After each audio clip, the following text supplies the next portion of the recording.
quality within the town and ultimately encourage new investment. The contractor for the works is Godfrey Try, a national contractor with extensive experience of civil engineering and highway projects, and they'll be undertaking the works in a series of phases, as I've said, commencing in October 25, with completion scheduled in the autumn of 2028. The council has also retained the services of MPI, an independent NEC contract management specialist, to manage the works on behalf of the council. The phase of the works is intended to minimise disruption to the community, rail and road users and everyday operation of the town. A communications and engagement programme is currently being delivered with the council and the contractor working together to inform the community of the proposed programme of activity and to try and minimise any potential impacts. We will be holding an in-person information sessions at Selby Library on Friday the 19th of September from 12 noon till 5 and Saturday the 20th of September from 9:30 a.m. to 12 noon. An information board outlining the project will also be located within the town and further information posted on the council website. The phone line and email address is also established if there's any specific inquiries during the work. So I welcome this project. It's really good to be able to announce it in Selby. I think it will pump pride more investment moving forward for this part of the world. Thank you, Chair. Thank you. Carl, do you want to add anything to it? Just a couple of things, I mean, firstly, this scheme's taken quite a long time to come to fruition. It's seen multiple changes as we've had to look at the scheme and live within the budget and dealing with rising cost of inflation and other things. It's really good to see this scheme actually hitting the ground. This is our 2 out of 3 of our TCF schemes will then be on site, and members will be aware, I think, the Skipton scheme making good progress due to be completed November, December this year. So it's really good to see this one, which is the largest of the 3, hitting the ground, and potentially some real improvements around the station, which is one of the busiest stations in the region. So really good to see that. And I think as with all 3 schemes, we really see this as a phase 1. Because potentially we would like to reintroduce at some point in the future the things that were value engineered from the scheme. So we haven't forgotten those elements of the scheme. We see this as the phase 1 to get on and deliver and look for bigger and better opportunities for Selby and the road as we go forward. Okay, thank you very much for that quick presentation. If we now turn to the agenda again, public questions and statements. The only public questions and statements we have are actually on the next item, so I think we'll just move straight into item 5, the review of maximum carriage fares, and we'll pick up the public statements at that point. So now, Richard, can I come to you please to introduce the item? Yeah, we've basically done a consultation on the new fares, potential alteration of fares for taxi and hackney carriages across the area. We basically brought together both the trade and the public in responses to this, and the idea is that currently we do not increase the fares, but we've obviously got questions coming from the public. So I think probably over to Elizabeth. I think she's going to read them out. Yes. Okay. Can I just say that we've actually had 3 statements, and the third one is from Mr. Kevin O'Boyle, which we've all, it's not going to be read out today, we've had it circulated and we've all seen the content of that. With regard to the previous 2 statements, Mr. Richard Fieldman was going to read those out on his own behalf and on behalf of Lisa Ridsdale, but Mr. Fieldman has actually gone to County Hall in this meeting instead of coming here for it. So we're going to read it out for him. Is that going to be you, Barry, or is it going to be Elizabeth? Elizabeth, that's it. More clearly. Okay, Elizabeth. Thank you. The first statement from Richard Fieldman. Dear Councillors, today you are going to be asked to determine this year's tariff charges as requested by the trade back in January-February, to which at this time is 14 months since our last increase back in July 2024, and by the time today's decision is made and implemented, it will be 15 months.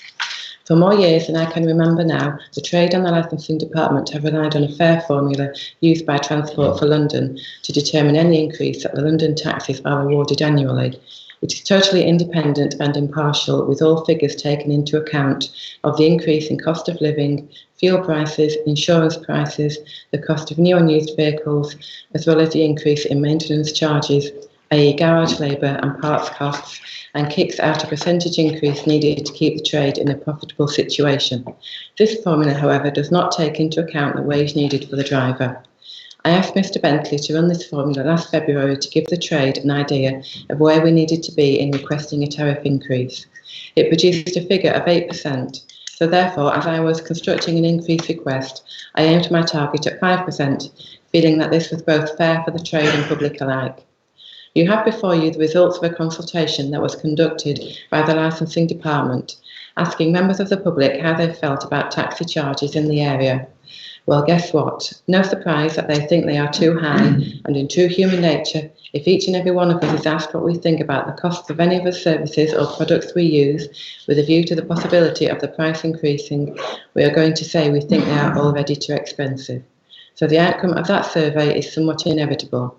But the fact remains, the taxi industry needs to not only be able to afford the high standards expected by the council, but needs the ability to maintain their vehicles to a high standard, as well as make a decent living to keep up with the cost of living. It is true to say that a small percentage of the trade do not want an increase in the tariff rate, and that is mainly down to the influx of Uber into the area. However, Uber drivers have a massive distinct advantage over us. They are being licensed by much less expensive councils than ours, are running older vehicles, are not maintained to the levels ours are, and are backed up and supported financially by a huge company. We cannot, nor must not, try and compete with Uber as far as tariffs are concerned. That is a road to destruction, a route we can never win. So the answer is not to try to compete with their fares, but be allowed to run profitably, or we will not have a business to compete with. The other issue that must be taken into consideration is, if we are not given an increase this year, then we start to get to a stage of having to play catch-up further down the line, meaning a bigger increase next year and the year after, which disgruntles the public even more and has more of a detrimental effect. Last year, the council did not increase the night time on public holiday rates, which saw us lose time and a half and double time rates that the normal working person gets when working on social times and public holidays. This has led to a decrease in drivers working those times, as they are not being suitably paid for it, leaving members of the public struggling to get taxis during these times. This needs to be reinstated, time and a half and double time of the day rate, as everyone else is allowed to earn in their occupation. I ask you all today to think very carefully before accepting the officer's recommendation, and to think as business people by allowing the trade to keep their businesses up to date with the ever-increasing costs and to also earn a decent living. Please remember, not all taxi drivers are in the same boat. Not all work for companies and are supplied with a constant supply of jobs. Many are independents, relying solely on the taxi ranks, where in some cases you can sit for nearly 2 hours without a job. If you do not want an increase in the tariff rate for whatever reason, you are under no obligation to have your meter altered to reflect the new rate. But it is vitally important that those drivers that do need it are allowed the privilege of having it. Thank you for listening, Richard Fieldman. And now I'll read the second statement, which is from Lisa Ridsdale. Dear all, I would like to thank Richard for his significant contributions to this matter. I am also inquiring about the status of an email I previously sent, which requested an increase in representation for over 50 licensed drivers in North Yorkshire. That email included the badge numbers of all relevant drivers, and I have not seen any reflection of this request. Following the merger of all 7 districts, Ryedale experienced a 20% decrease in the running mile, a rate at which we have been operating since. We believe it is unjust for our fares to remain unchanged, given the substantial increase in minimum wage. If we do not receive a fare increase, we will unfortunately be forced to reduce our number of drivers, as sustaining their wages will become unfeasible. The Take Me Group employs over 100 drivers in North Yorkshire, and we are concerned that a refusal to increase fares will impact our ability to provide essential public service. We concur with Richard that a 5% increase is a fair adjustment. Drivers who prefer not to charge the metered rate will retain the option to charge less. Many thanks, Lisa Ridsdale. Thank you, Chair. Thank you, Elizabeth. So Richard, can I throw back to you for response, please? Yeah, so We would like to thank members of the trade, including Mr. Richard Hillman, Mr. Lisa Ridsdale and Mr. O'Reilly, the board today. Their input highlights financial pressures, engagement through the process, their engagement through the process, their input highlights the financial pressure drives and operators generally face, reflecting the challenges of operating within the current market conditions. We can also confirm that Mr. Ridsdale's initial email was received and considered as part of the fair review. This Hillman referred to the transport for London formula, which suggests an excellent uplift for existing players. Whilst TfL increase can provide a useful benchmark, it's designed for a very different operating environment, and as Mr. Hillman himself noted, does not take into account all associated costs. Relying mechanically on a formula would induce rigidity, risk overlooking the views of the public and trade, and fails to reflect the local markets, such as competition for ride-hailing services. For those reasons, licensing authority exercise discretion to consider all relevant factors and reach an informed decision rather than being bound by mathematical calculations. Local decisions must reflect local evidence. Factors such as cost of living, fuel price can be included in the source from Office of National Statistics and the AA. This file also refers to the rise in minimum wage and national insurance contributions. These will normally refer to private hire operated offices which employ staff, whilst the fair review focuses exclusively on active carriages. The council does not regulate the fares charged for private hire journeys. Recent comparisons with neighbouring authorities indicate that for many journeys, fares in North Yorkshire are already high in relative terms. Applying a formula to dictate annual increases would only widen the gap between taxi licensed by North Yorkshire and those licensed elsewhere, particularly where there is no expectation of annual increases. The disparity can encourage the public to pre-book taxis from outside the county as a cheaper alternative. It's also important to note the evidence does not indicate across the board increase in operating costs. The parts of the report confirm that the price of fuel and overall cost of running the vehicle have decreased slightly since the last review, although other costs such as insurance may still present a challenge. The consultation, which received 292 responses, showed that many residents feel current fares are already too high, particularly for night-time and festival periods. Converting analysis, this view shows that North Yorkshire fares are among the highest regionally, especially for short journeys and during the social hours. It is also relevant that many respondents, both from the public and the trade, express a preference for no increase in maximum fares. While there is no obligation on the driver to charge the maximum rate, an increase will be visible to the public or would influence their willingness to use taxis. And that's something, we don't want to lose people from, when they need to take a taxi home, they need them to take a taxi home. So the trade members opposed to the fare increase would therefore likely be affected by such a decision in any case. While concerns have been raised about consultation bias, it is only one of several factors considered alongside cost data, trade feedback and fair comparisons with neighbouring authorities. This report shows that decisions are based on a rounded view rather than a single source. Mr. O'Reilly refers to an increase in contractual payments given by integrated passenger transport, people, skill and social transport. These payments are governed by the terms of the contract and are entirely separate from the setting of maximum fares for general journeys. Mr. O'Reilly also refers to customers carrying drugs in licensed vehicles. Evidence of this should be passed on to North Yorkshire Police. The council is happy to assist with this and will take a strong line where a driver's involvement can be evidenced. Finally, it is worth noting that the maximum tariff set as the upper limit only, drivers remain free to charge less if they wish, providing flexibility for operators to respond to local market conditions.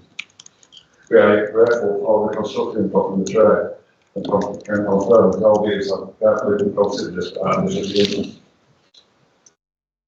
Okay, thank you. Well, Richard, can I now open it up to any discussion?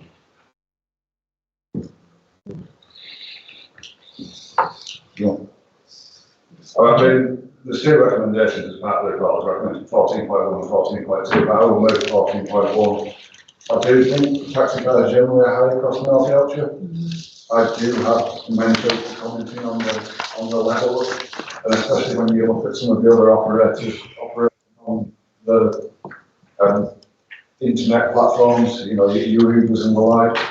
There seems to be a big disparity now by what you can get charged at a taxi rank compared to other forms of getting a taxi. I just feel that they are putting pressure on their carriages as our public to basically use some of those operators that aren't always licensed within North Yorkshire. And that does worry me, because we do have quite a strong licensing policy as well behind this. That means that we know our taxis are in good order and that our drivers are of a good standard. And I think anything that makes people aware, especially on the borders, and start using taxis more regularly. I'm not saying they're poor drivers or poor licensed, but they aren't licensed quite to the standard that our North Yorkshire ones are. Simon, please. Thank you, Chair. Very happy to second this. It's a difficult job balancing the various needs of both the trade users across the whole of North Yorkshire. But being sort of slightly parochial, in Craven, the increase in fares that have occurred over the last few years leads taxi drivers to say that their trade is being killed off, that people aren't using it, that they're perceived as being too expensive.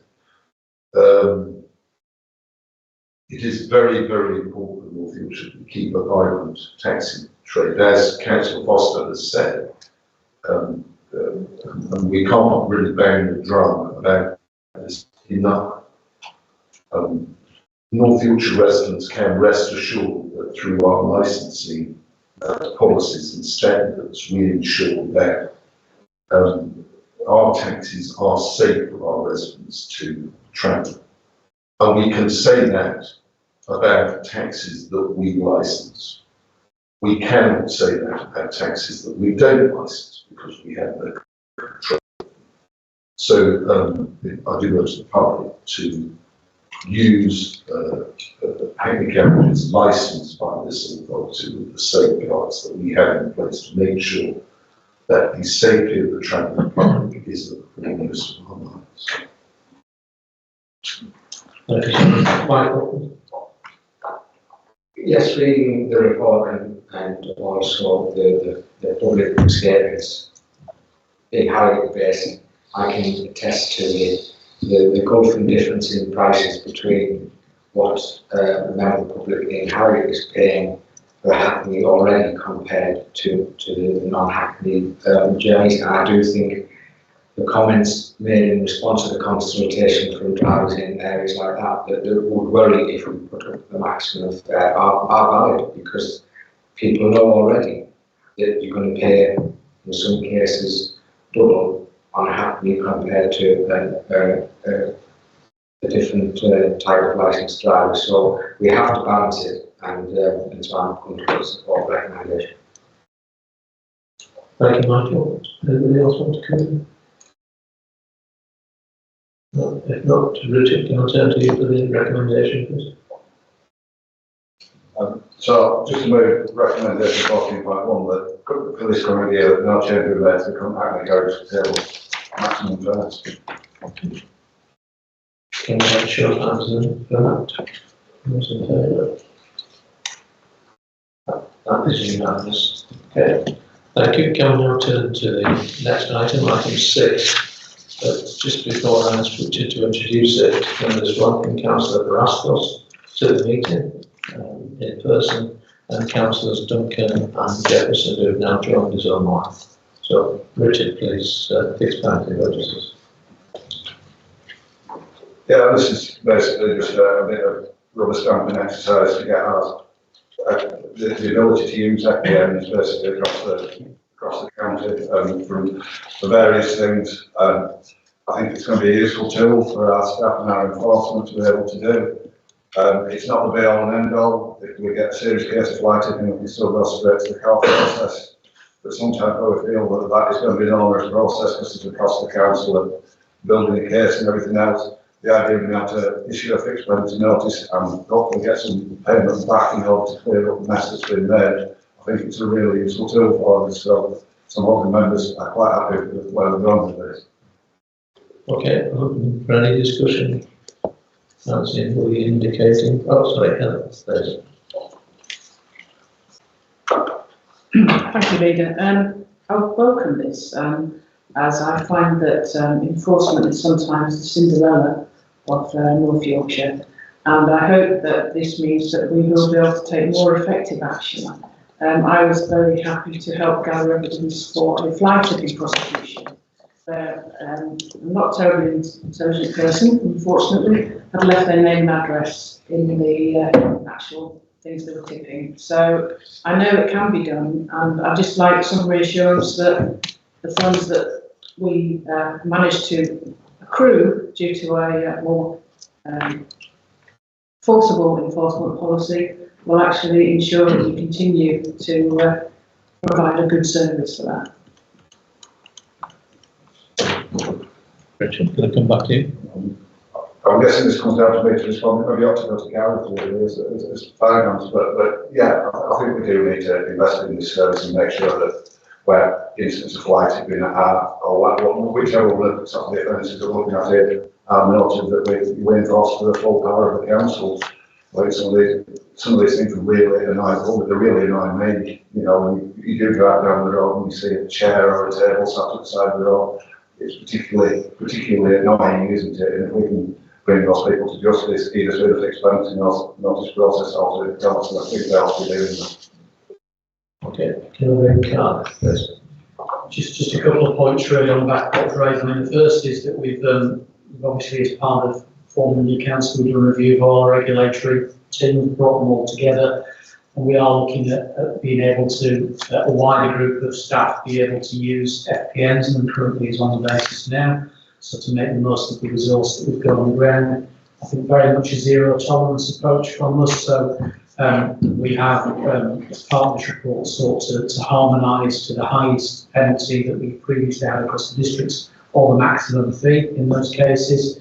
You may note from fly tipping one that there are two charges on there, 400 for a small offence, but then go right up to 1,000 for anything above that, which is again the maximum fee.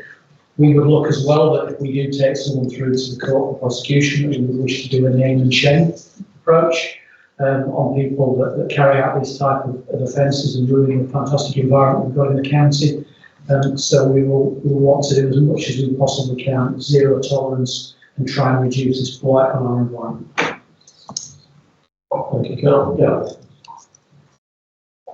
Is that me on? Yeah.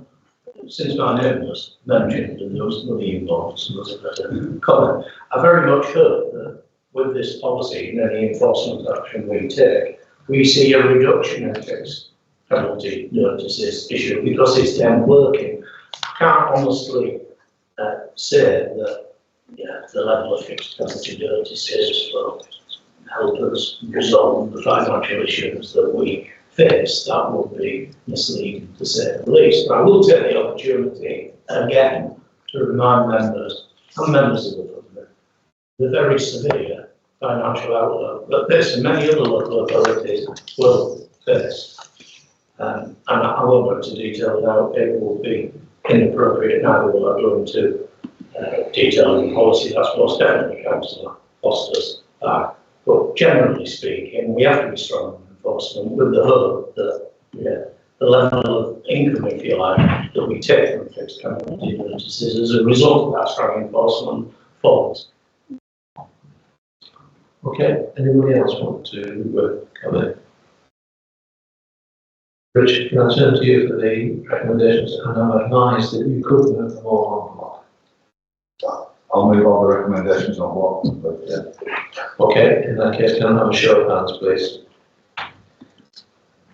Again, that's unanimous. Thank you.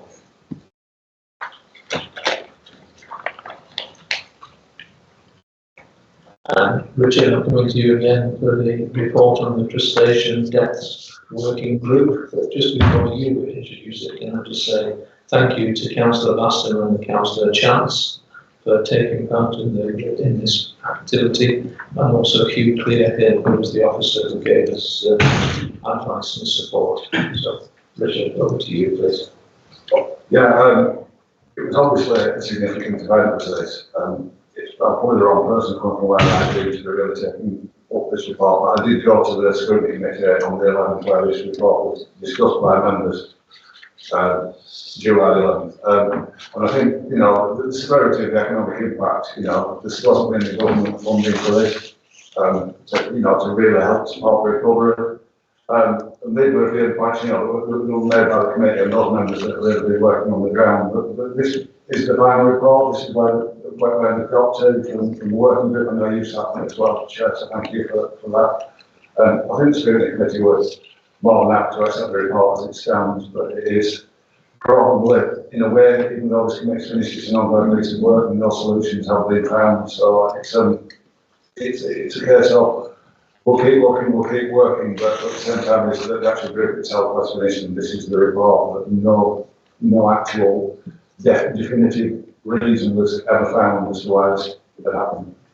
Thank you, Richard. The report is before us today to endorse, not to go into the details of the report, but I understand the Councillor might want to say something. So, David, would you like to come to one of the microphones down there?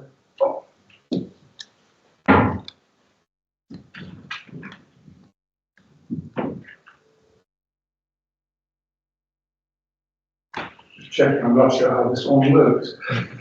Yes, Leader, thank you. This was a very complex investigation, which wasn't helped by the fact that government agencies wouldn't engage with us. The information that came out of the inquiry was from the Lex Significa and independent science.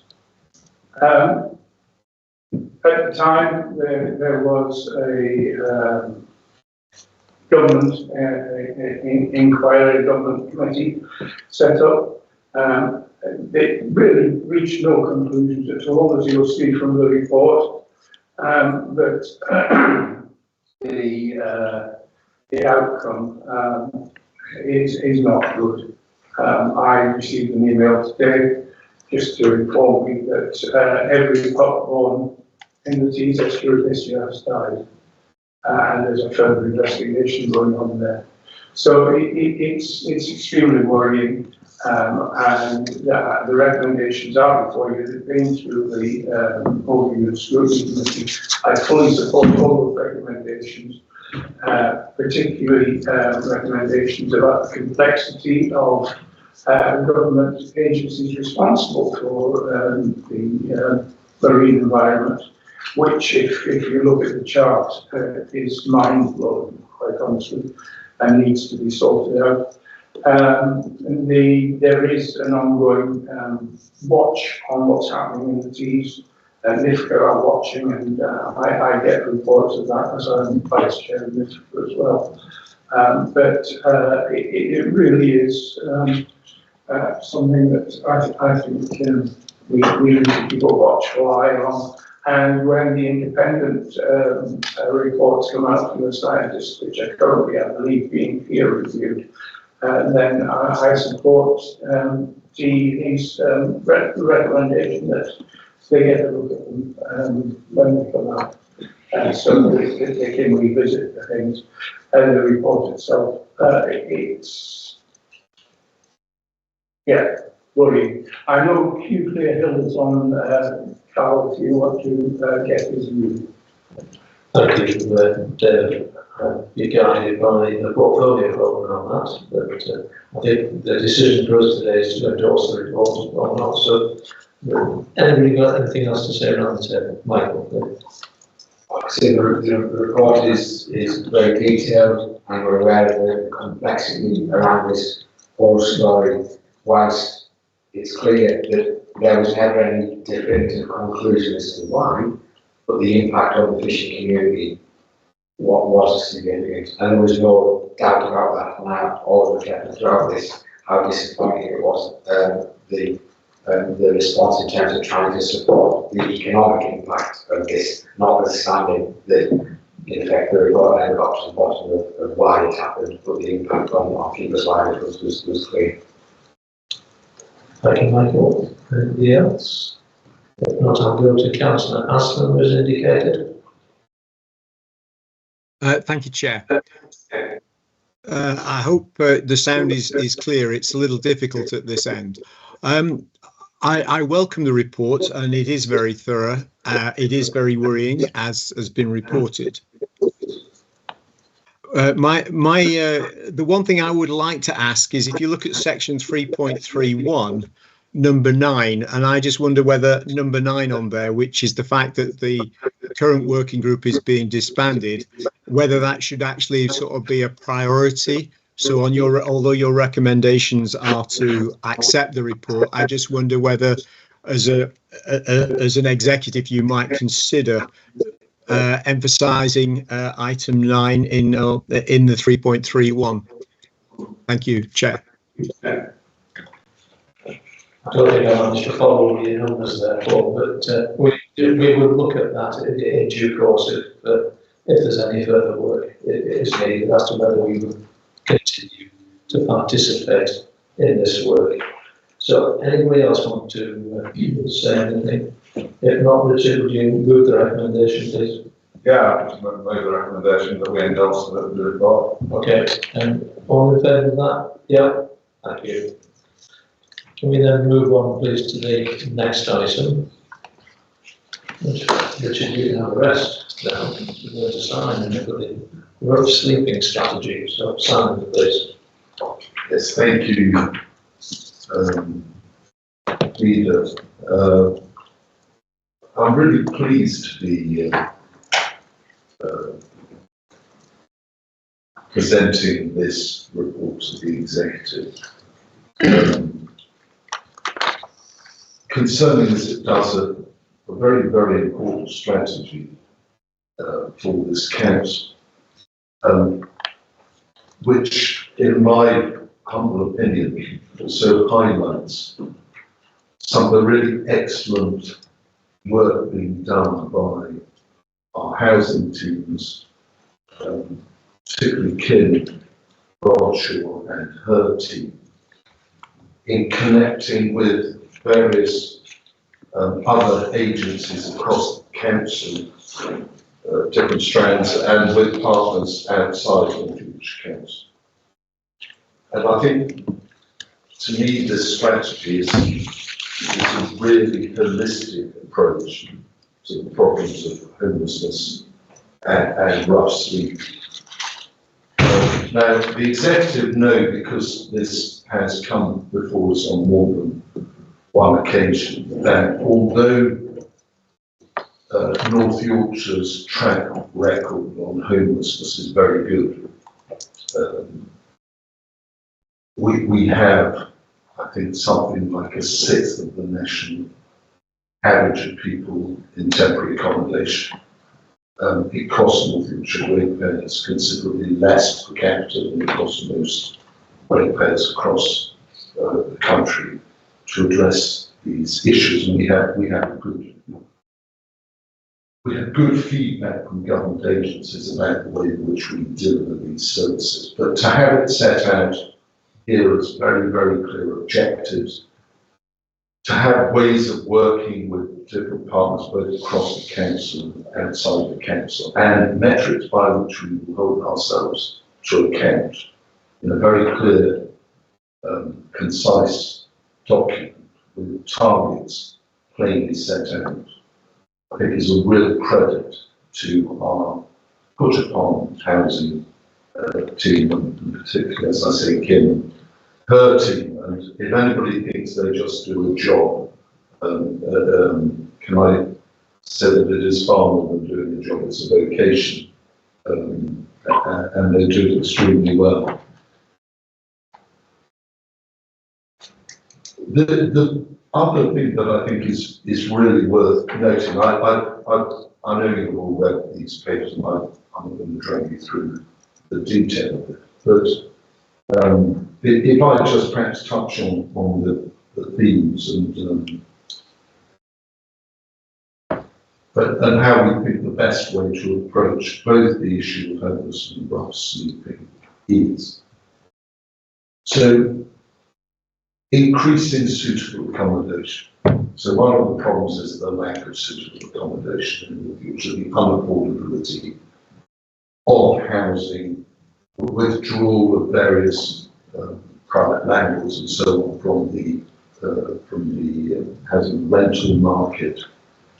And what do we do to address that? Well, as you know, we already have strategies in place.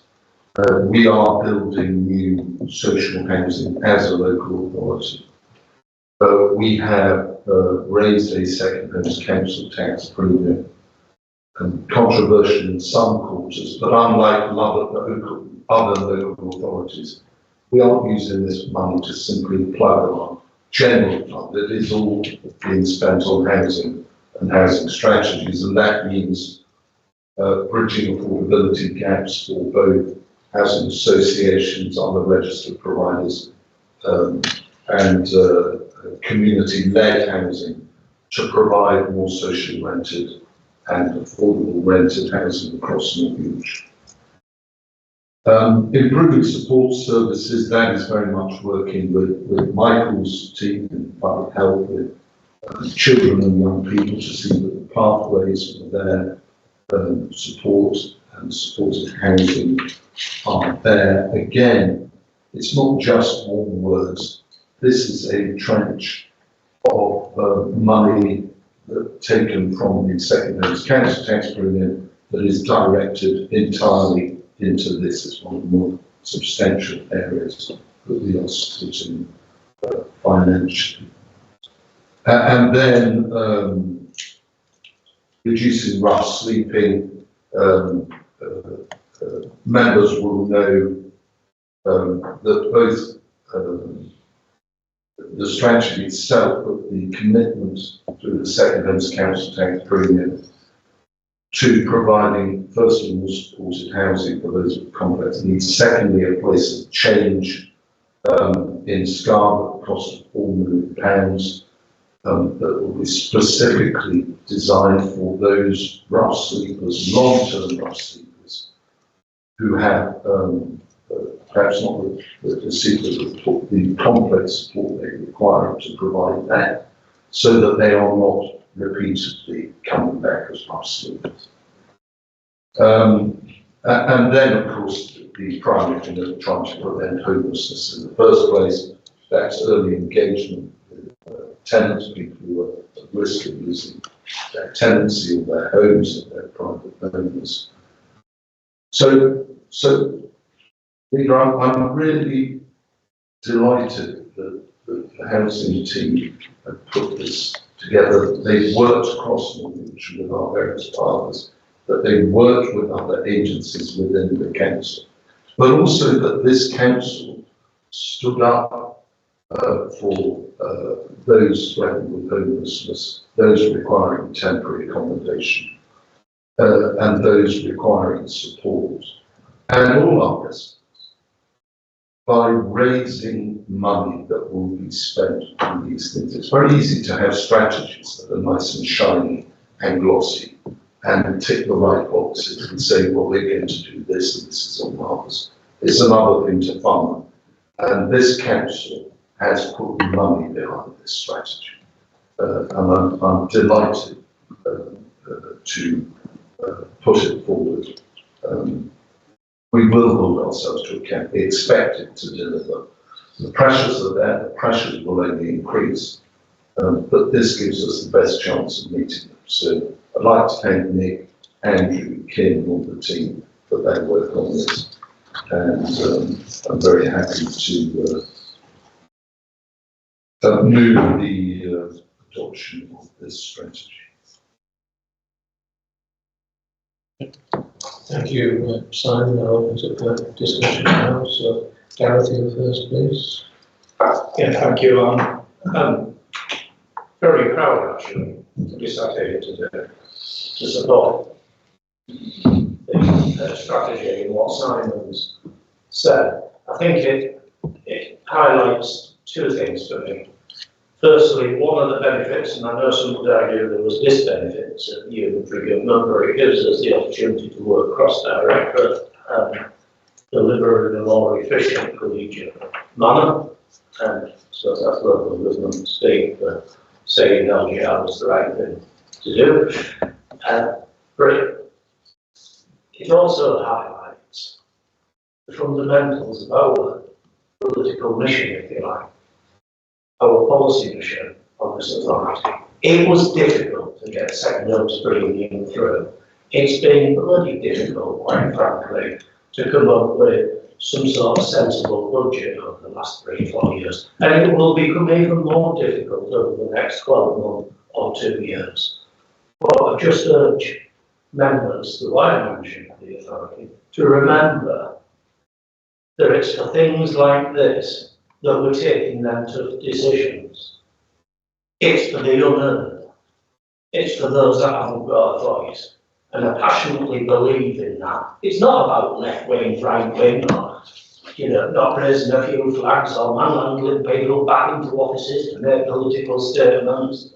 It's about doing a decent thing.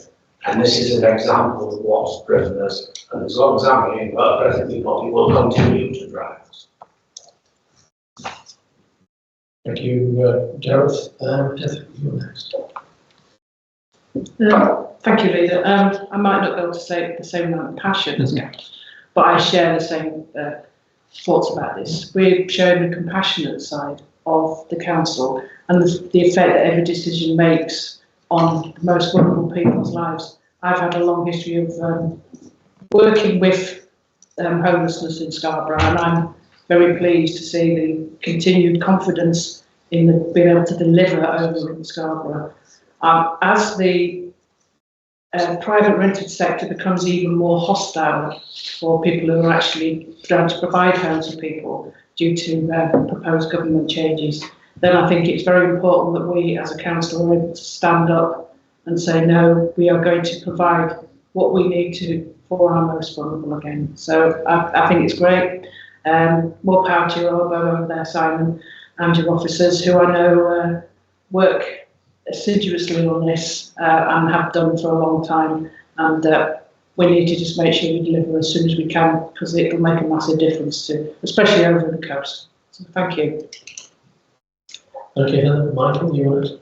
Thank you. So members will know I'm Harrogate based, and one of the key stakeholders in that area is the Harrogate Homeless Project. I had a visit around the project earlier in the summer, and I know from speaking to them how grateful they were to be consulted on this strategy and how supportive they are. In fact, they aligned their own strategy to this emerging strategy, and there's nothing better to know that it all aligns.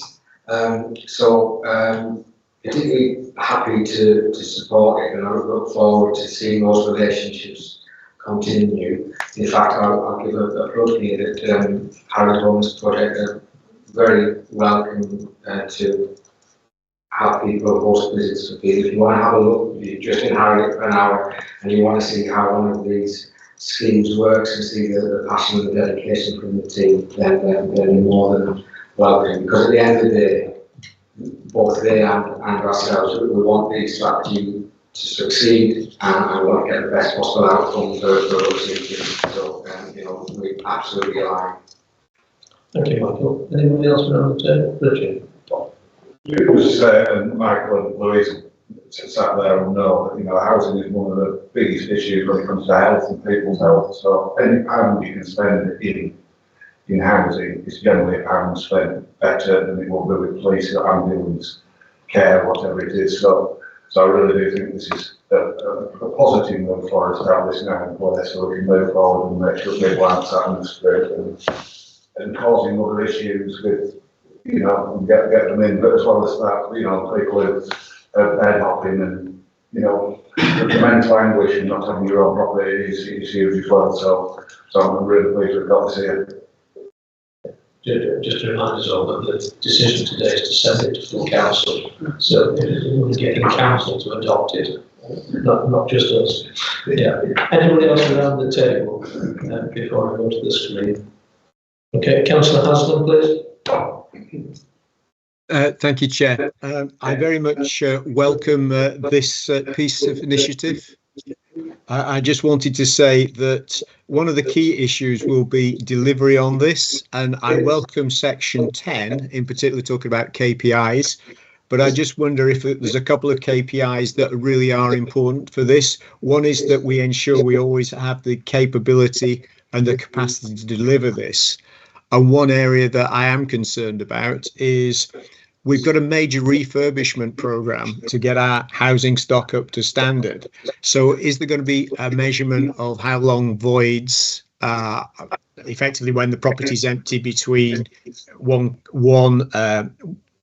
resident leaving and the next one coming in? Because I think that's a critical measure. Because for us to succeed, we're going to have to be as clever and as efficient as possible. But as I say, I welcome the report, but I would just like to see some of the governance tightened up and the KPIs to help deliver this fantastic scheme. Thank you.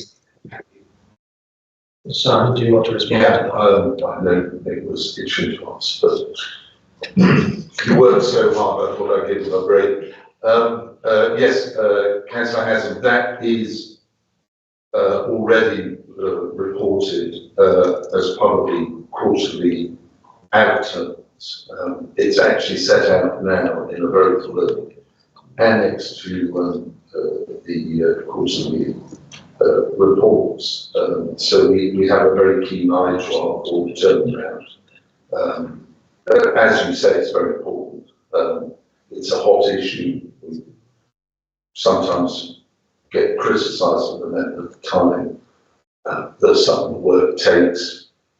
And all I can say is, we believe in letting decent homes, standard homes.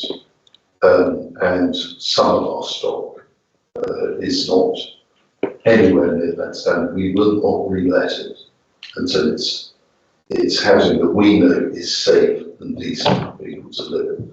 And sometimes that takes far longer than I'd like, and I share everybody's frustration with that, but we must have a commitment, not just to house people, but to house them decently.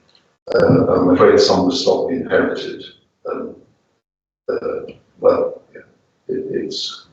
it's the sort of thing that keeps Nick and Andrew up at night, but we'll get there, but it takes time.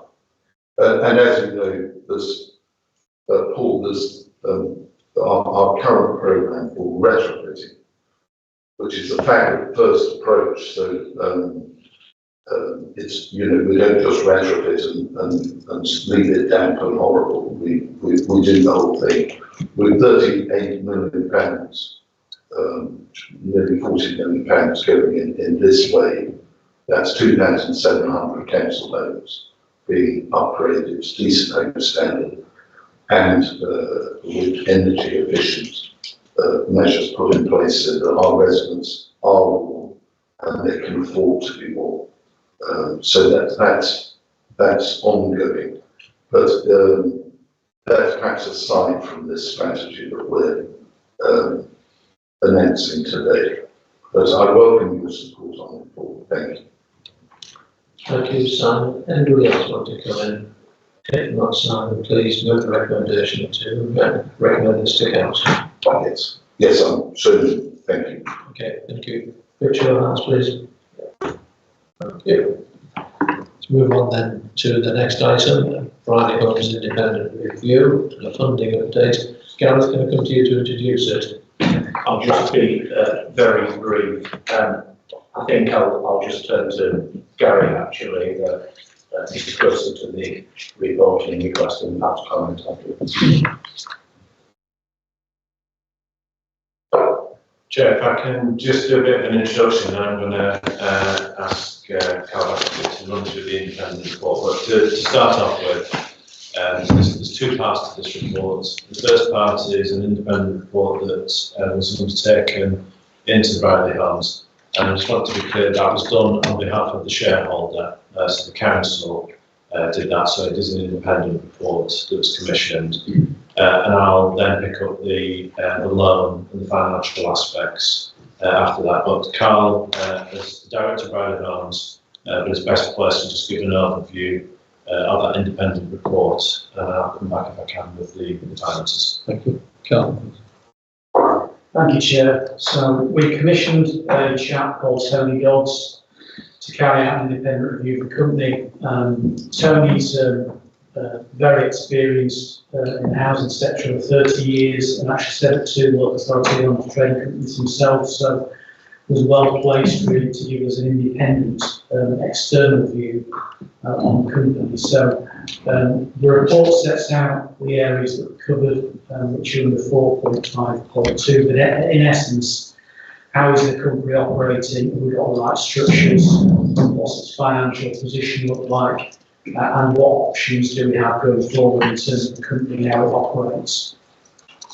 So Tony spent quite a bit of time speaking to a range of individuals, using his own research, looking at the details of the company, and there's an excerpt from his review in the report in the next section. If I could just quote two sections of that from his conclusions. So the first is that he concluded that Brierley Homes is a business that's based on a sound operating model and an achievable goal by building new homes for profit.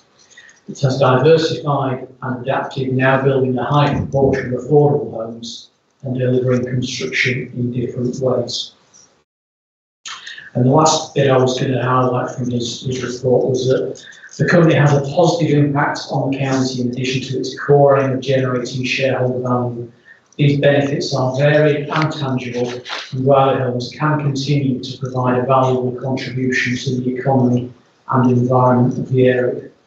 So I would say as well that when the company was originally set up, it was set up to provide market-facing homes and deliver value back to the council to do so. That's still the modus operandi of the company, but it has actually pivoted and is delivering significantly more affordable homes now as part of its operating model. And the pipeline going forward of the company shows that. So not only can it continue to deliver shareholder value back to the council, it can deliver much needed affordable homes beyond which a private developer wouldn't do so, because they're based entirely on a profit model. So in terms of the conclusions of his review, those are set out in the report, and there's actually a table that deals with those. So I'm just going to very briefly go through those, because I know I covered those in some detail at the recent members' seminar. So the first was around funding structure and how we look at that, and we've had to change that fairly recently, so that where we are delivering affordable homes over and above the planning requirement to do so, we do the loan that we have from the council to do that is at a base level rather than 6% above base. So that reflects the fact there are costs involved in doing that and benefits in providing that additional affordable housing. So the loan element reflects that we should have a more flexible approach to that, rather than just using the 6% above base rate for all the houses that the company delivered. And that's been helpful in terms of supporting the cash flow of the company in the short term. We're also looking at the way we appraise projects. So originally set out, we approached the project on a 15% return. The vagaries of the housing market, inflation, COVID, a range of other pressures that we've had have meant that that's been an extremely tight margin, and actually much less than the private sector would take on sites at. And we are now looking at 20 to 25% on projects going forward, which is consistent with how the private sector would operate. We're looking at the team and the structures. We moved away from a model that had a principal contractor that dealt with everything on the site to us carrying out that role and employing individual contractors separately.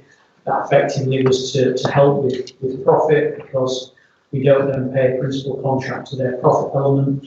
That gets reinvested back into the business. But with that, we need to look to make sure the structure's fit for purpose and we have the right blend of staff that are permanently employed versus those that on a freelance basis that will come and our sites get developed.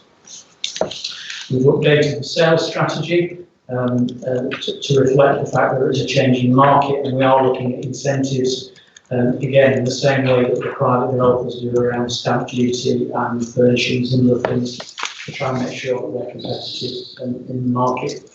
We've also got a much better working relationship internally now that we're in Unitary Council with planning and highways, which are obviously essential to get schemes through in a timely manner. Producing a business continuity plan, that will be done shortly.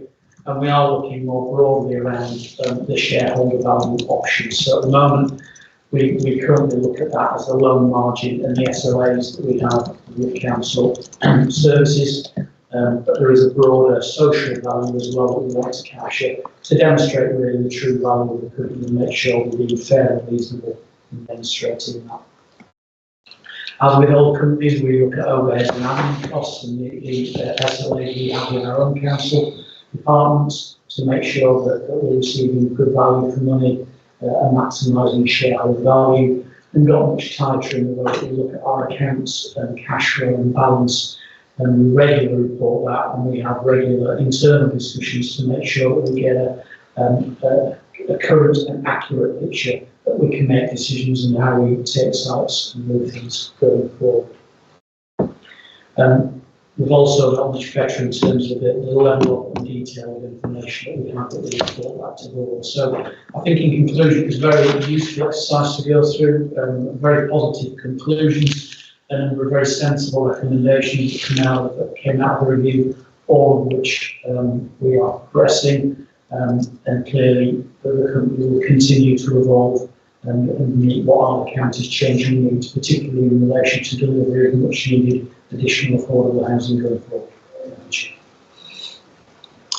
Okay, thank you, Carl. Does anybody want to make any comment or ask any questions about that? If not, so I'll come to you then, Gary now. Thanks, Chair. Just in terms of the financial implications, it's just worth making it clear that as set out in the report, the company had a loss in 24-25 of £3.2 million, and that was partly as a result of slower than expected house sales. Worth putting in context, of course, the Briley Group itself had a £3.2 million profit overall, so that was despite the £3.2 million loss in Briley Homes. So it's not to belittle the difficulties that have been experienced with Briley Homes, but it needs to be seen in that context. There is a £25 million loan with Briley Homes, and on the 21st of July, an additional loan facility of £1.4 million was agreed as an urgent decision. And that was partly because, as Carl described, there's been a pivoting of the company over a period of time. So affordable homes have been delivered above policy, and that was not originally envisaged at the time the £25 million loan facility was given. So 1.4 million related to the value of the affordable homes that have been delivered. So what this report is also asking for, though, is an additional loan facility of up to £2 million at a commercial rate. And it's worth remembering that the rate of interest is at 6% above base rate, so it'll have a significant value to the council, which would offset that loss significantly. So being asked for £2 million, however, I can also report that at the moment the company is well within its existing loan facility and has cash in the bank, so it does not require this £2 million loan at this point in time. And we hope, of course, that it will not need that at any point. But what I don't want to have is a situation where we ask for urgent decision again in order to fund the supply chain of Briley Homes. I think it's responsible for the council to support Briley Homes to ensure that the supply chain is adequately funded and doesn't disrupt the provision of housing set out by Briley Homes. But I can give you assurance, as you'll see in the recommendation, that that £2 million extra loan is not automatic. We're asking for authority to be delegated to me in consultation with the Chief Executive Leader and Executive Member of Finance Deputy Leader, so that would have to happen in advance of that. I can also report that as part of the additional due diligence, I'm now receiving a weekly cash flow statement from the company, and I received one this morning, and I'll receive one every week, and then ensuring that there is a stronger level of due diligence there whilst we go through this period. I'll take any questions, Chair. Okay, anybody got any comments or questions they want to ask? Yes, thank you, Leader.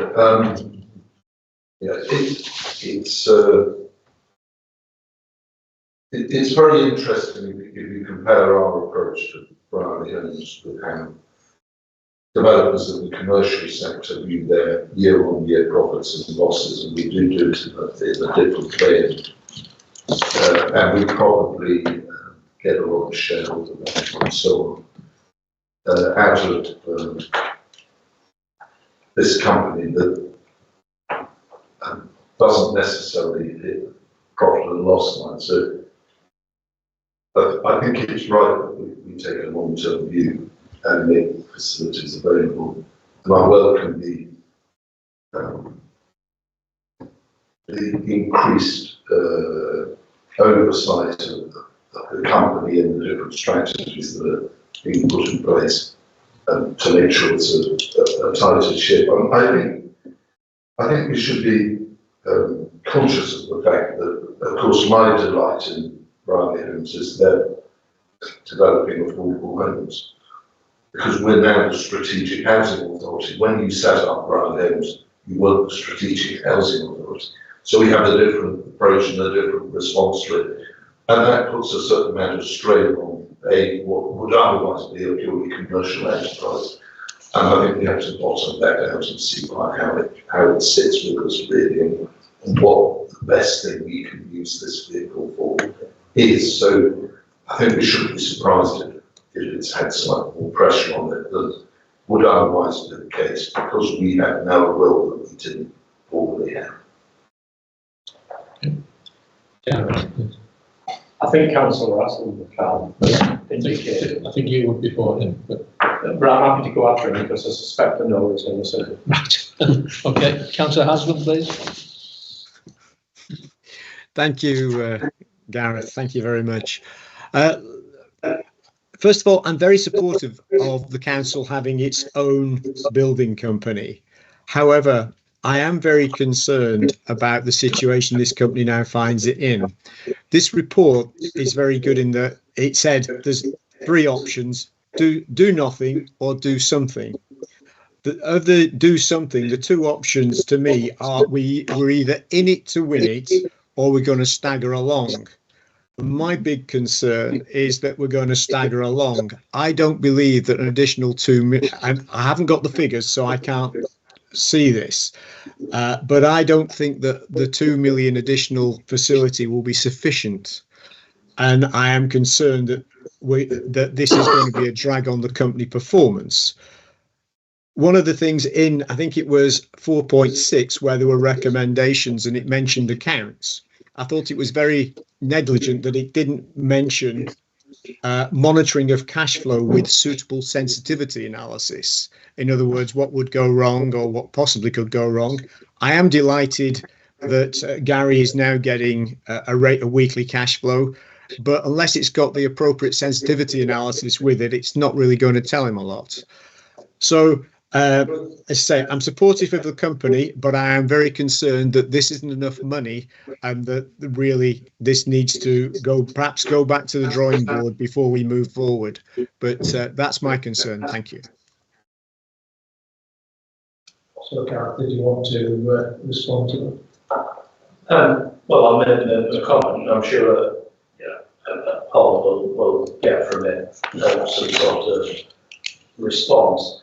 I think the first thing I want to say is that the Brierley Group, as a group, has been immensely successful, and I'm very proud of its achievements, not just in the public-facing achievements in terms of the bottom line. I think I've heard talk for some time about one of the companies and what a great success story that has been. But I won't take that time. I say Richard, so chuckling away because he knows what I'm referring to. But, you know, it's to be celebrated, the £3 million bottom line profit in the overall Brierley Group. But there's also another advantage to us operating these companies as a group, and that's the shareholder value. And of course, I won't dwell on that too much, but that far exceeds the bottom line in terms of financial benefit that otherwise wouldn't have flowed into the council. Legally, I might have, but also the policy benefits of them. And we've seen a lot of noise within the media from certain quarters over the performance of one part of that group. But let's not forget the positives of the clearly there's been an issue with Briley homes, and I think we recognise that. Part of that, and I don't know how involved Councillor Haslam has been in business over the years, but I spent my entire life with the stresses and strains of business in the commercial world. And any new business will go through growing pains. Any new business, I've been there and ready to throw the towel in at midnight because it became all too onerous. Have I got confidence that we're on the right track with Briley Homes? The jury's still out in terms of the confidence I've got operationally. But again, we've got a decision to take. We either stand by it at this stage, and no doubt we will be reviewing it in the future in terms of its policy direction or not, or we don't. What I can't subscribe to is the view that's being held today by Councillor Haslam that we should be going full Tom with it. I think we've got to hold Briley Homes to account in some sort of way, steady as you go, make a strong business case for further investment or a retraction of investment, but do it pragmatically and sensibly. It's not an open-ended check. And I want the message to go out from this executive, if possible, that there will be held to account, including our director, or others that sits on the board, let's be clear about it, that we are monitoring, we are watching, and we expect results. Gary, do you want to add? But just pick up the cash flow position that Councillor Haslam raised and sensitivity analysis. I think it's fair to say, you get a cash flow, and there's two levels of sensitivity analysis that perform. Firstly, that cash flow statement is now produced by the finance team who support Briley Homes, but I look at that independently with them. And the second thing to say is the principal sensitivity on this is house sales, when do they happen, and do they happen for that value? So it's not terribly difficult to move those, and that's what I do as a matter of course. Look to see if there is sufficient headroom, which is entirely why I'm suggesting that we ask for a £2 million amount of headroom to provide for that, just in case there is a worst case scenario, which I hope there won't be, but I think it's prudent to work on that basis. So sensitivity analysis is carried out on it as a matter of course. Okay. Richard, did you want to come in? Just to say that there aren't many small or medium-sized builders left within North Yorkshire now. Pre-2007 there was quite surrounding trade, building a few houses on the small sites. But now you've got the big builders kicking around, and very little else. Small, medium-sized builders are more doing extensions, those sort of things, and not working on houses. And one of the main reasons for that is cash flow and issues we're experiencing. We're going through exactly what any other building firm this size. That's why they're now coming back into the market, and we're really doing missing them out of the market because our housing numbers are held back by those small, more open, more difficult sites that small builder will go and invest in, not coming forward. So I do think not only are we doing this for what Simon said, but there's an experiment going on here about how you get small and medium builders back going again, because we do need them across North Yorkshire if we're going to get anywhere near our housing numbers. So I do think at the same time we are in a place where we can do this, and I think we ought to be out there making sure these houses and these small sites are built on. Thank you, Richard. And Gareth, can I talk to you? Because you indicated before we've done other people around the table, including for Did you had your hand up, so I presume you wanted to. I think no, I'm not enough to that, but if we're looking at this stage to formally move the recommendations, I think so. I can't see anybody else indicating. So I'm happy to do that. Okay, so let's have a clear show of hands on this, please. Okay, that is unanimous. Thank you for that. Can we now move on to item 10? Heather, please. Thank you, Lee. This one is quite close to my heart with the parish sector, because I think it will bring fairness across North Yorkshire between our parishes as some local parish councils, town councils have used the by-election system quite a bit lately. Unfortunately, the parish sector is a little bit volatile at the moment, and by-elections are becoming more common. And at the moment, for some areas, we have been charging differently. I know a new policy was introduced in July 2023, but I think it's time to bring some of the equity and fairness back across North Yorkshire by making it clear now how we're going to treat by-elections and the scheduled elections in 27. And it will give our parishes time to absorb the information and make some provision for it within their precept. I know that it seems draconian saying that we're going to make them pay for the extra if we actually adopt option 2, but I think it is fair because at the moment it is shared across North Yorkshire as a burden when it needn't necessarily be. I think it's equitable, I think it's fair, and I think it is a good compromise because there is provision for us to take all the costs of every by-election and every scheduled election, but in the case of the scheduled election, we will only be taking the additional costs that are incurred by North Yorkshire. So there may be moderate costs because of uncontested by-elections, but I'm sure people understand that we have to let local democracy happen. This isn't going to discourage it, and it has become very clear that it does not discourage local democracy, so I could dismiss that particular criticism.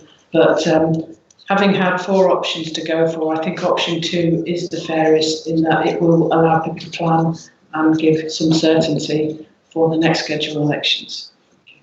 Okay, thank you, Heather. Anyone want to make a contribution on this? If not, can we move straight to the recommendations? So, Heather, would you like to move them? Formally move recommendations and that we select option 2. Thank you. Okay, again, show of hands, please. Thank you, that's unanimous. We'll now move on to item 11. Well, straight back in Middlegate, public conveniences, and Richard, can I come to you, please?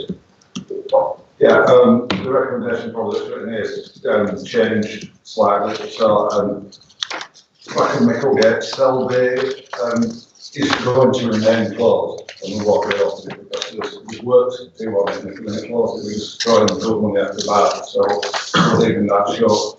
But the recommendation as part of the public accommodation Weber Street, Malton, we're going to refurb the ones in the marketplace in Malton, so it makes very little sense to close those toilets and then close the other toilet shop to do the refurb.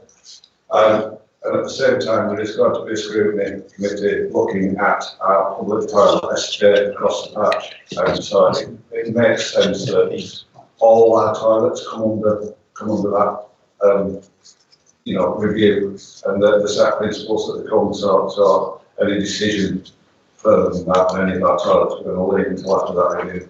Okay. Can I open that up for any discussion around the table? Steve, would you like to come to the microphone, please?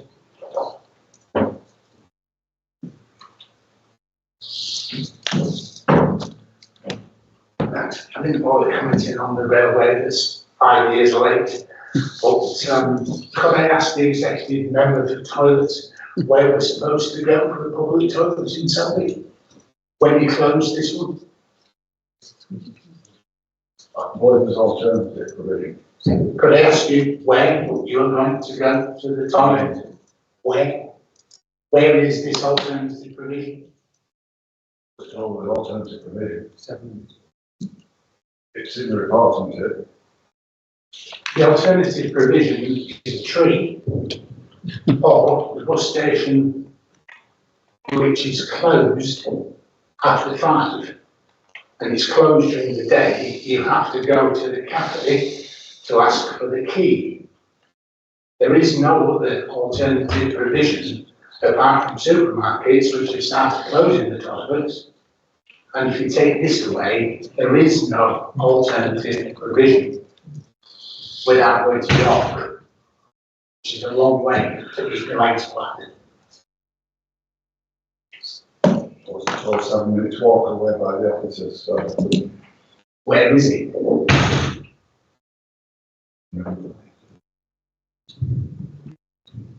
It's the bus station, but it's locked. You have to go ask for the key. When the gap is closed, you cannot access the toilet.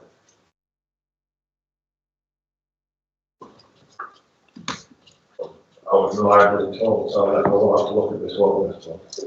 I think you need to defer closing it until you can find some alternative provisions. But we've lost toilets year on year on year, so this is the only one. Like, I admit it's in a bad state. I admit it could do some work, but I do think closing it will be a retrograde step. Is that the 7 minutes walk, you might be able to do it, Richard. I know other people in town won't be able to do it. And some people would feel embarrassed going into a cafe to queue and ask, can I go to the toilet, please? It's just, I think, wrong for us to do that. And I'd ask you to delay it until the full review's been done to see if there is alternative ways of managing that facility itself or providing a facility itself. Steve, I'm a bit confused here because my understanding is that these toilets are closed at the moment. They are closed at the moment, which is causing lots of problems. So I get complaints that people are finding alternatives, which is up against the toilet wall.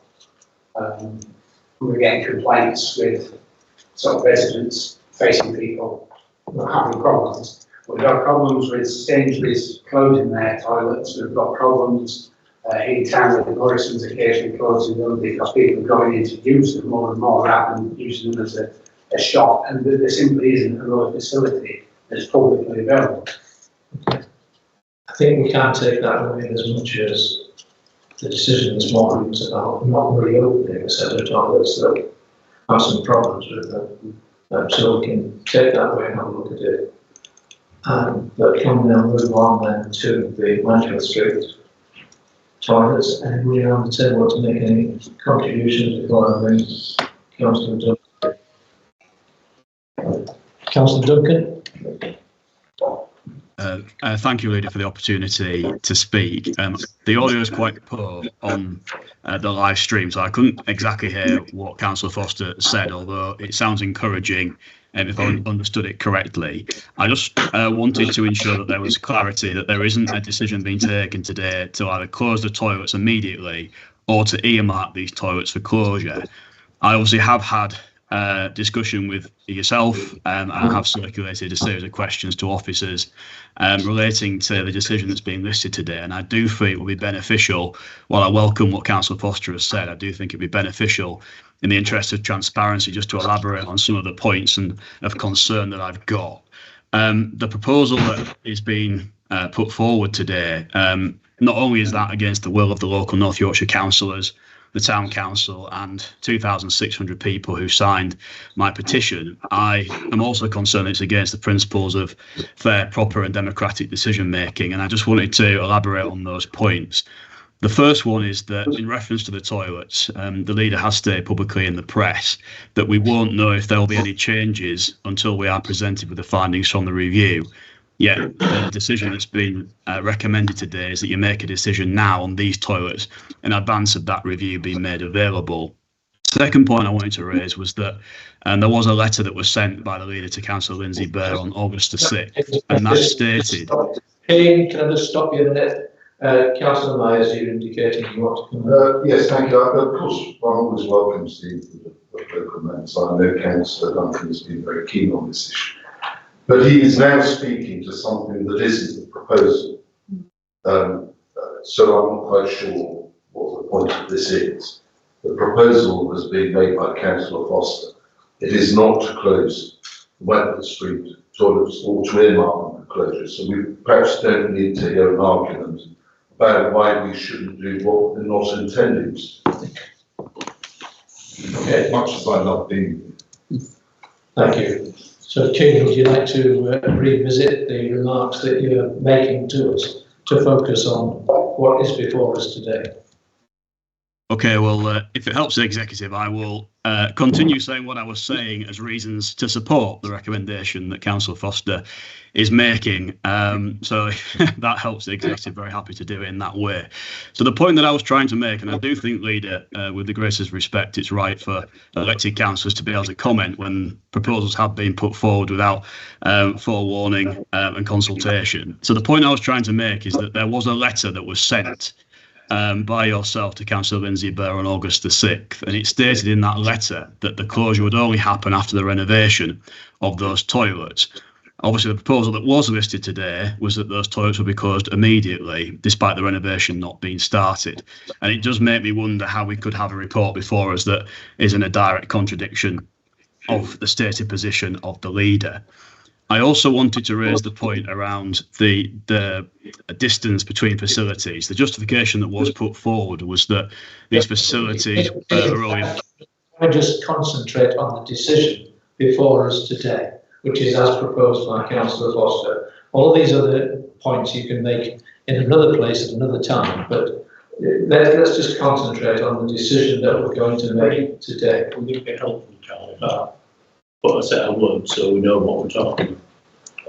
If you want to, Gareth, I think Councillor Foster has made the point that, as Keane says, he didn't quite catch everything that was being said because of the sound system. So, but my own experience. Okay, so I'm not going to revisit the decisions that's previously been taken by this executive around Malton and Norton and the public conveniences around that, but that were very much in the public domain. I made the point as well that there were consulted, or there were appointed consultation on an agenda at the area constituency committee, the local constituency committee, area committee. But that's an aside. We are where we are. I think the way through for this will be perhaps the clarity that we defer a decision on closure of Wentworth Street until the alternative facilities are refurbished,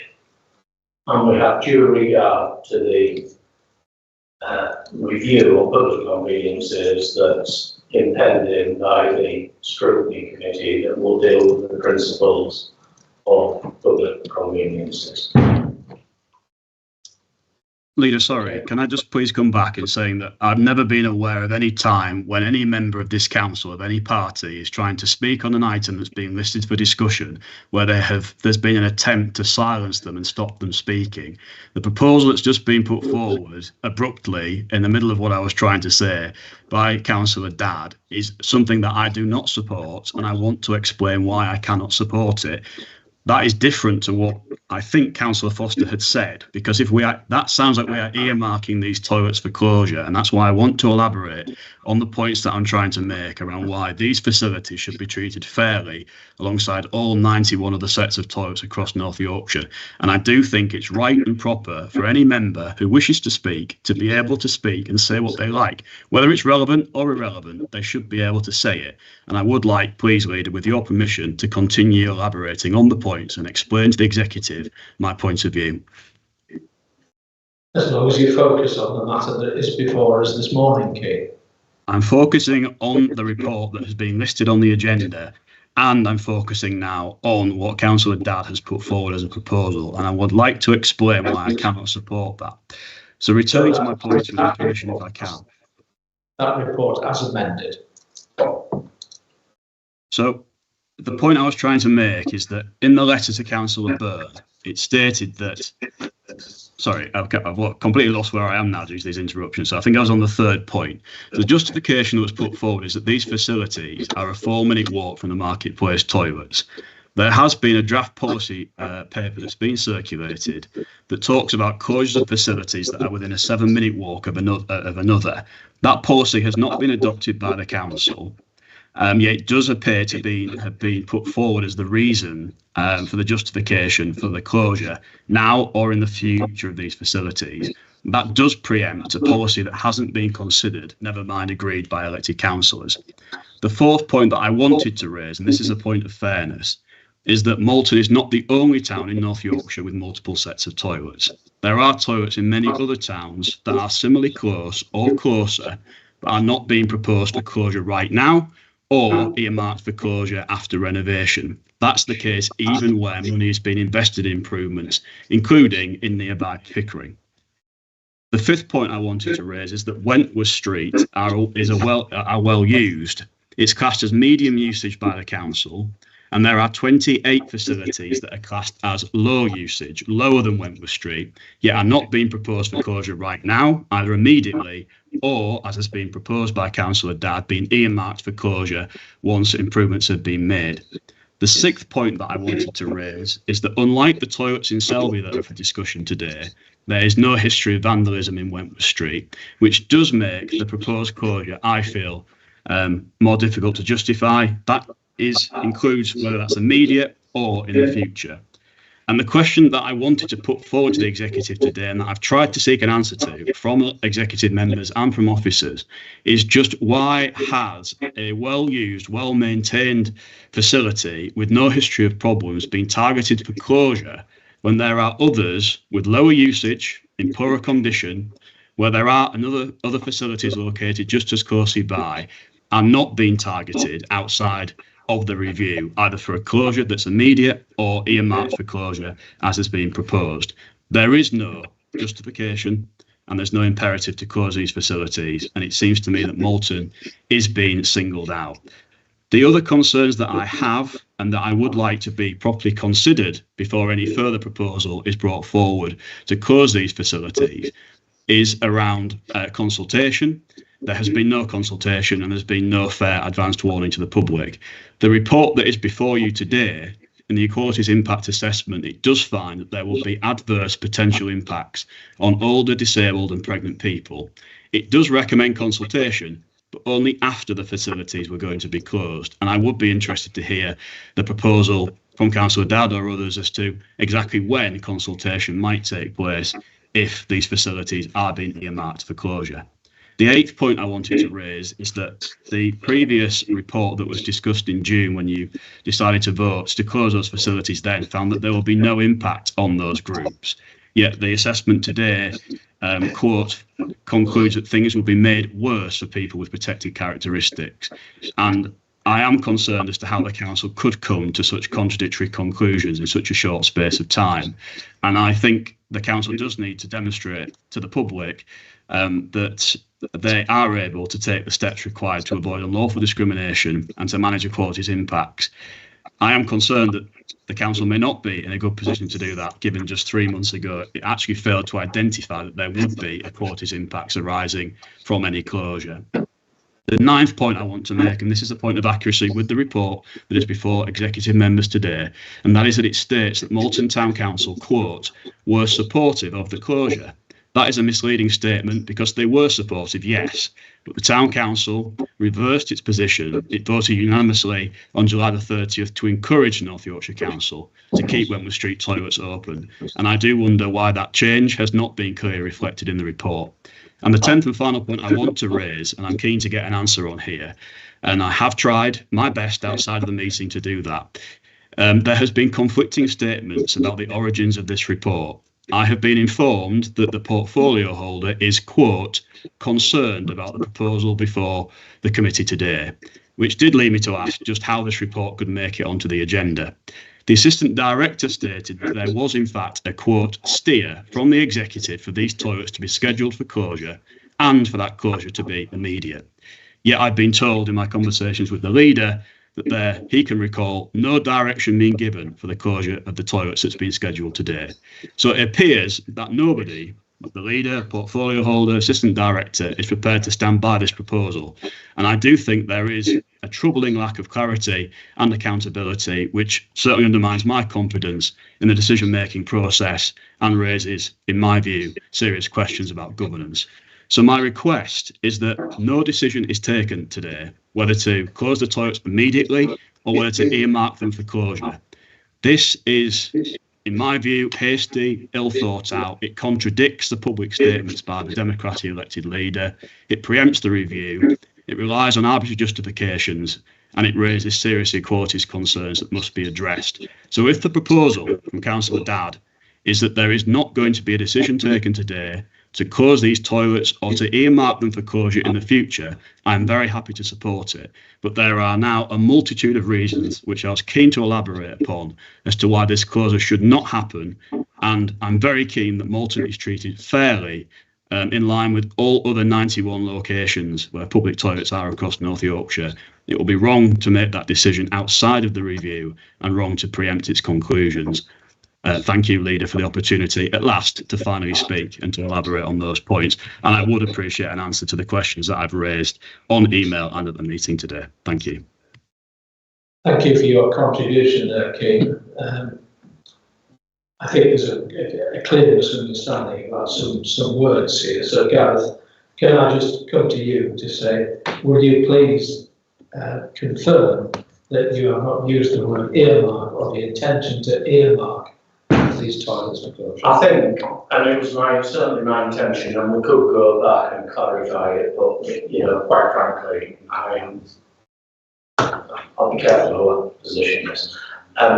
The words that I intended to use, and hope I did use, was that we defer a decision on the closure of these toilets until the other set in the marketplace have been refurbed, and we have regard to review on public conveniences that is imminent.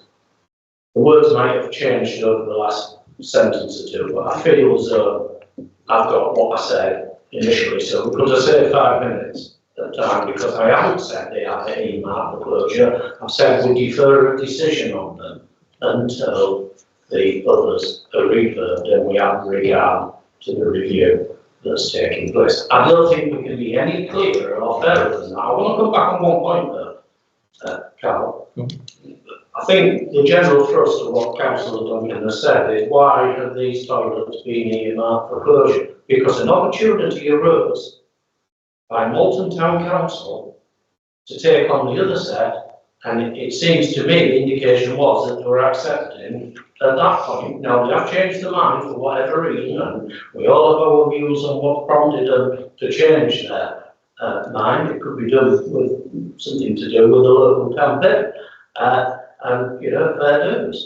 But the initial indication was that they were supportive of us closing this set of toilets, so we took an opportunity. And I make no bones about it. I will take every opportunity I can, where it's appropriate, and I stress appropriate to do so, to save revenue money for this authority, to achieve the things that we've achieved today in terms of homeless strategy, has funding, CHIPS funding and the likes, provided it's appropriate to do so. And we can't get round the fact that savings are going to have to be made, and there'll be difficult decisions to take. Thank you, Gareth. And just to be clear about the concerns that Councillor Foster and I shared when we discussed this in Graham last week, that was about the report suggesting that we close one set of toilets whilst also closing the other set of toilets for a refurbishment. And we didn't see that that was the right thing to do. So, Richard, we now have a proposal on the table. Would you like to move it, please? And can I ask Elizabeth, have you actually got it written down? I've got the proposal and written structure, yeah.